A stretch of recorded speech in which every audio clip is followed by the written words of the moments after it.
I don't know. I guess at this point in time, years later, I just can't even believe that you can say things like, well, look, this is a terrorist group that wants to destroy Israel. I mean, look, the reality we're looking at is that Gaza has been destroyed. And, you know, Piers, you're absolutely right to call out people like Smotrich and Ben Gvir and other far-right members of the government. But look, just the Israeli government in general. Look, I thought this was like a perfect example that kind of sums up the whole conflict and what people like me and you have been talking about for quite a while. Piers. So last week, when Israel, after the ceasefire first goes into effect, when Israel accuses Hamas of slow rolling, getting back the remains of dead hostages. All the living hostages have been gotten at this point, but the remains of dead hostages, they say they're slow rolling it.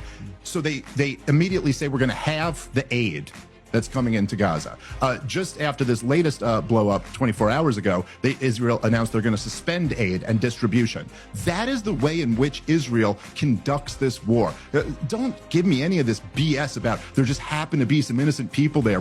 You literally punish the civilian population by denying them aid for the crimes of what Hamas has done, which, by the way, have not even been demonstrated. It's just Israel says Hamas was slow rolling this, or they claim that Hamas violated the ceasefire when there's reporting that contradicts that, but who knows? It's in the cloud of war right now. It's hard to know for sure. But either way, the fact that you just punish the civilian population, Israel has destroyed all of Gaza. Jared Kushner, the Jewish family friend of Benjamin Netanyahu, pro-Israel, representing the most pro-Israel administration in the history of the United States of America. Even he said it looked like a nuclear bomb had gone off. People are sleeping in tents. So, Piers, you know, me and you, we've been hearing now for 2 years that, you know, essentially Hamas uses these people as human shields. You know, Hamas, they're essentially fair game.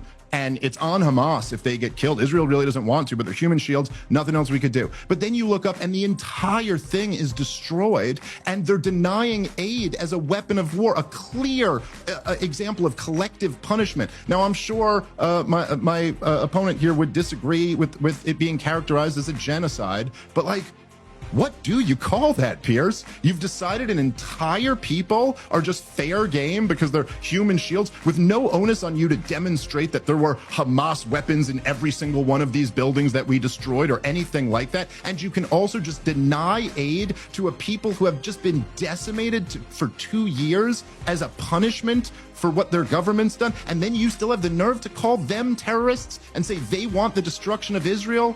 It's just too much for any reasonable person.